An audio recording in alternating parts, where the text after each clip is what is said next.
Living organism बहुत ही complex होते हैं। ये बहुत सारे पार्ट्स से बने होते हैं और ये सारे पार्ट्स साथ मिलकर काम करते हैं। यहीं पे कंट्रोल और कोऑर्डिनेशन ज़रूरी हो जाता है। इनके बिना हमारा शरीर काम नहीं कर पाएगा। हम अपने आसपास के माहौल पर रिएक्ट नहीं कर पाएंगे। सोचो कि बिना रूल्स के गेम खेलना या बिना कंडक्टर के ऑर्केस्ट्रा, कितना अजीब होगा ना। ठीक वैसे ही कंट्रोल और कोऑर्डिनेशन हमारे शरीर के रूल्स और कंडक्टर हैं जो सब कुछ स्मूथली चलाते हैं। ये ऐसे लिविंग ऑर्गेनिज्म में कंट्रोल और कोऑर्डिनेशन के बारे में है। हम नर्वस सिस्टम, रिफ्लेक्सेस और हार्मोन के बारे में जानेंगे। तैयार हो जाओ अपने शरीर के अंदर एक सफर के लिए। कंट्रोल का मतलब है हमारे शरीर में होने वाली अलग अलग एक्टिविटीज को रेगुलेट करना। कोऑर्डिनेशन का मतलब है अलग अलग ऑर्गन्स की एक्टिविटीज को एक साथ सिस्टम से चलाना। ये दोनों चीजें किसी भी ऑर्गेनिज्म के सर्वाइवल के लिए बहुत जरूरी हैं। जैसे जब हमें भूख लगती है तो हमारा ब्रेन हमारे पेट को सिग्नल भेजता है जिससे हमें भूख लगने लगती है। ये कंट्रोल है। फिर जब हम खाना खाते हैं तो हमारा डाइजेस्टिव सिस्टम काम करना शुरू कर देता है। ये कोऑर्डिनेशन है। कंट्रोल और कोऑर्डिनेशन लिविंग ऑर्गेनिज्म को स्टिमुली पर रिएक्ट करने में मदद करता है। स्टिमुली हमारे आसपास के माहौल में होने वाले बदलाव होते हैं। ये बदलाव हमारे अंदर या बाहर हो सकते हैं। नर्वस सिस्टम नर्व्स और सेल्स का एक जाल होता है। ये पूरे शरीर में मैसेज पहुंचाता है। ये हमें स्टिमुली पर रिएक्ट करने में मदद करता है। नर्वस सिस्टम के दो मुख्य भाग होते हैं, सेंट्रल नर्वस सिस्टम (CNS) और peripheral nervous system (PNS). CNS brain और स्पाइनल कॉर्ड से बना होता है। PNS उन सभी नर्व्स से बना होता है जो CNS को शरीर के बाकी हिस्सों से जोड़ता है। नर्वस सिस्टम इलेक्ट्रिकल इम्पल्स भेजकर काम करता है। ये इम्पल्स नर्व सेल्स के जरिए बहुत तेजी से ट्रैवल करते हैं। इससे स्टिमुली पर तुरंत रिएक्शन मिलता है। न्यूरॉन्स नर्वस सिस्टम का बेसिक यूनिट है।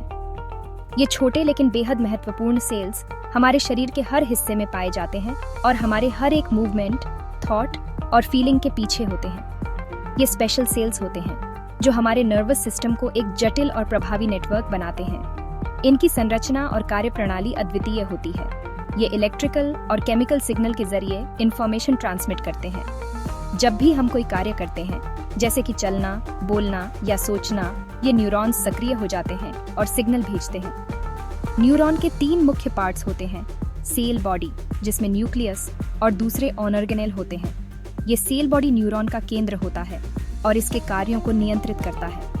डेंड्राइट्स जो छोटे ब्रांच्ड एक्सटेंशन होते हैं जो दूसरे न्यूरॉन्स से सिग्नल रिसीव करते हैं। ये डेंड्राइट्स एक पेड़ की शाखाओं की तरह होते हैं जो सिग्नल को पकड़ते हैं और सेल बॉडी तक पहुंचाते हैं। और एक्सॉन जो एक लंबा पतला एक्सटेंशन है जो दूसरे न्यूरॉन्स या मसल्स या ग्लैंड्स को सिग्नल ट्रांसमिट करता है। एक्सॉन एक हाईवे की तरह होता है जो सिग्नल को तेजी से और दूर तक ले जाता है। जिस बिंदु पर एक न्यूरॉन का एक्सॉन टर्मिनल दूसरे न्यूरॉन के डेंड्राइट के पास आता है उसे सिनेप्स कहते हैं। सिनेप्स वह जगह है जहां दो न्यूरॉन्स एक दूसरे से संवाद करते हैं। यहाँ इलेक्ट्रिकल सिग्नल केमिकल सिग्नल में बदल जाता है।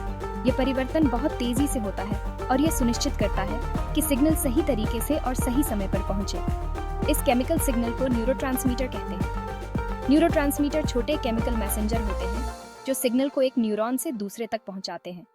न्यूरोट्रांसमीटर सिनेप्स के पार फैल जाते हैं और अगले न्यूरॉन के डेंड्राइट पर रिसेप्टर्स से जुड़ जाते हैं, जिससे एक नया इलेक्ट्रिकल सिग्नल ट्रिगर होता है। यह प्रक्रिया निरंतर चलती रहती है और हमारे शरीर के हर कार्य को नियंत्रित करती है, जिससे एक नया इलेक्ट्रिकल सिग्नल ट्रिगर होता है। इस प्रकार न्यूरॉन्स हमारे शरीर के हर हिस्से में सिग्नल भेजते हैं और हमें जीवित और सक्रिय रखते हैं। सेक्शन 5, रिफ्लेक्स एक्शन, तेज रिएक्शन। रिफ्लेक्स एक्शन अचानक और बहुत तेज होने वाले मूवमेंट होते हैं जो अपने आप हो जाते हैं। ये स्टिमुली के जवाब में होते हैं। इन एक्शन को स्पाइनल कॉर्ड कंट्रोल करता है। इससे रिस्पांस टाइम बहुत तेज हो जाता है। रिफ्लेक्स एक्शन के कुछ उदाहरण हैं: आंखों के सामने कुछ आने पर पलकें झपकना, गर्म चूल्हे से हाथ हटा लेना और डॉक्टर द्वारा हथौड़े से टैप करने पर घुटने का झटका मारना। रिफ्लेक्स एक्शन सर्वाइवल के लिए बहुत जरूरी हैं। ये हमें खतरे से बचने में मदद करते हैं। ये हमारे बैलेंस और कोऑर्डिनेशन को बनाए रखने में भी हमारी मदद करते हैं। Section 6, hormones, chemical messenger. Hormones chemical messenger होते हैं। ये एंडोक्राइन ग्लैंड्स द्वारा स्रावित होते हैं। हार्मोन्स ब्लड स्ट्रीम के जरिए ट्रैवल करते हैं। ये विशेष टारगेट सेल्स या ओनर्गन पर काम करते हैं। हार्मोन्स शरीर के कई कामों को रेगुलेट करते हैं। इन कार्यों में ग्रोथ, डेवलपमेंट, मेटाबॉलिज्म और रिप्रोडक्शन शामिल हैं। हार्मोन्स के उदाहरण 1 इंसुलिन, जो ब्लड शुगर लेवल को रेगुलेट करता है। 2 एड्रेनालाइन, जो शरीर को फाइट और फ्लाइट रिस्पांस के लिए तैयार करता है। और 3 ग्रोथ हार्मोन, जो ग्रोथ और सेल रिप्रोडक्शन को स्टिमुलेट करता है। नर्वस सिस्टम के विपरीत, जो तेज कम्युनिकेशन के लिए इलेक्ट्रिकल इंपल्स का उपयोग करता है, एंडोक्राइन सिस्टम हार्मोन्स पर निर्भर करता है। ये हार्मोन्स ब्लड स्ट्रीम के माध्यम से ट्रैवल करते हैं, जिसके परिणाम स्वरूप धीमे लेकिन लंबे समय तक चलने वाले प्रभाव होते हैं। सेक्शन 7 ह्यूमन ब्रेन, हमारा कंट्रोल पैनल। यह हमारे शरीर का सबसे महत्वपूर्ण और जटिल अंग है। ह्यूमन ब्रेन शरीर का सबसे कॉम्प्लेक्स ऑर्गन है। यह लगभग 1.4 किलोग्राम का होता है और इसमें अरबों न्यूरॉन्स होते हैं। यह नर्वस सिस्टम का कंट्रोल सेंटर है। यह हमारे शरीर के हर हिस्से से जानकारी प्राप्त करता है और उसे प्रोसेस करता है। ब्रेन हमारे विचारों, भावनाओं और क्रियाओं के लिए जिम्मेदार होता है। यह हमें सोचने, महसूस करने और निर्णय लेने में मदद करता है। ब्रेन 3 मुख्य भागों में बंटा होता है: सेरेब्रम, सेरेबेलम और मेडुला ओब्लांगेटा। 1 सेरेब्रम, जो ब्रेन का सबसे बड़ा भाग होता है। यह हमारे सोचने, समझने और निर्णय लेने की क्षमता को नियंत्रित करता है। यह हमारी इच्छा से किए जाने वाले कामों, विचार, वाणी और याददाश्त को कंट्रोल करता है। जब हम कुछ लिखते हैं, बोलते हैं या याद करते हैं, तो सेरेब्रम सक्रिय होता है। 2 सेरेबेलम, जो ब्रेन के पिछले हिस्से में होता है। यह हमारे शरीर के मूवमेंट और बैलेंस को कोऑर्डिनेट करता है। यह मूवमेंट और बैलेंस को कोऑर्डिनेट करता है। जब हम चलते हैं, दौड़ते हैं या किसी भी प्रकार की शारीरिक गतिविधि करते हैं, तो सेरेबेलम सक्रिय होता है। और 3 मेडुला ओब्लांगेटा, जो ब्रेन को स्पाइनल कॉर्ड से जोड़ता है। यह हमारे शरीर के अनैच्छिक कार्यों को नियंत्रित करता है। यह सांस लेने और हार्ट रेट जैसे अनैच्छिक कार्यों को नियंत्रित करता है। जब हम सांस लेते हैं या हमारा दिल धड़कता है, तो मेडुला ओब्लांगेटा सक्रिय होता है। ब्रेन एक बहुत ही अद्भुत ऑर्गन है। ये लगातार जानकारी प्राप्त करता है और उसे प्रोसेस करता है। ये लगातार जानकारी प्राप्त करता है और उसे प्रोसेस करता है। यह हमें सोचने, समझने और प्रतिक्रिया देने की क्षमता प्रदान करता है। यह हमें अपने आसपास की दुनिया के साथ इंटरेक्ट करने की अनुमति देता है। यह हमें हमारे वातावरण के साथ जुड़ने और उसमें सक्रिय रूप से भाग लेने में मदद करता है। सेक्शन 8 नर्वस और हार्मोनल सिस्टम का कोऑर्डिनेशन।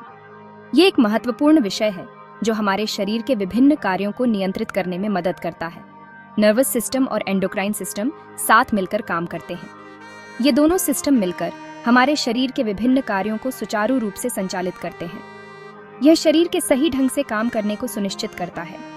जब हम व्यायाम करते हैं या कोई शारीरिक गतिविधि करते हैं, तो ये सिस्टम हमारे शरीर को आवश्यक ऊर्जा और प्रतिक्रिया प्रदान करते हैं। ये सिस्टम एक दूसरे के पूरक हैं।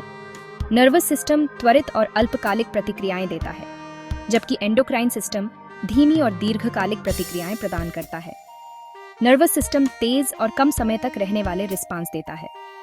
यह सिस्टम न्यूरॉन्स के माध्यम से त्वरित संदेश भेजता है, जिससे हम तुरंत प्रतिक्रिया कर सकते हैं। एंडोक्राइन सिस्टम धीमे लेकिन लंबे समय तक चलने वाले रिस्पांस प्रदान करता है। यह सिस्टम हार्मोन्स के माध्यम से संदेश भेजता है, जो धीरे धीरे लेकिन स्थायी प्रभाव डालते हैं। उदाहरण के लिए, जब हम किसी खतरनाक स्थिति का सामना करते हैं, तो नर्वस सिस्टम एड्रेनालाइन रिलीज करता है। यह हार्मोन हमारे शरीर को तुरंत प्रतिक्रिया देने के लिए तैयार करता है। यह हार्मोन शरीर को फाइट और फ्लाइट रिस्पांस के लिए तैयार करता है। यह प्रतिक्रिया हमें खतरनाक स्थितियों से बचने या उनका सामना करने में मदद करती है। एक बार खतरा टल जाने पर नर्वस सिस्टम एड्रेनालाइन का प्रोडक्शन कम कर देता है और शरीर अपनी नॉर्मल स्थिति में वापस आ जाता है। यह प्रक्रिया हमारे शरीर को संतुलित और स्वस्थ बनाए रखती है। नर्वस और हार्मोन्स के बीच का यह जटिल इंटरप्ले हमारे शरीर के भीतर उल्लेखनीय कोऑर्डिनेशन को हाईलाइट करता है। यह इंटरप्ले हमारे शरीर के विभिन्न कार्यों को समन्वित और नियंत्रित करता है। यह बायोलॉजिकल सिस्टम की जटिलता और दक्षता का प्रमाण है। हमारे शरीर के ये सिस्टम इतनी कुशलता से काम करते हैं कि हम अपने दैनिक कार्यों को बिना किसी रुकावट के पूरा कर सकते हैं। सेक्शन 9 निष्कर्ष, एक सामंजस्यपूर्ण प्रणाली। कंट्रोल और कोऑर्डिनेशन जीवन के लिए बहुत जरूरी है। वे ऑर्गेनिज्म को अपने पर्यावरण पर प्रतिक्रिया करने और होमोस्टेसिस बनाए रखने की अनुमति देते हैं। नर्वस सिस्टम अपने तेज इलेक्ट्रिकल इम्पल्स के साथ और एंडोक्राइन सिस्टम अपने धीमे लेकिन निरंतर हार्मोनल सिग्नल के साथ सामंजस्य बिठाकर काम करते हैं। सबसे सरल रिफ्लेक्स से लेकर ह्यूमन ब्रेन की जटिलताओं तक कंट्रोल और कोऑर्डिनेशन की दुनिया जीवित जीवों के आंतरिक कामकाज की एक मनोरम यात्रा है। इन प्रक्रियाओं को समझने से जीवन की सुंदरता और दक्षता के लिए गहरी सराहना मिलती है।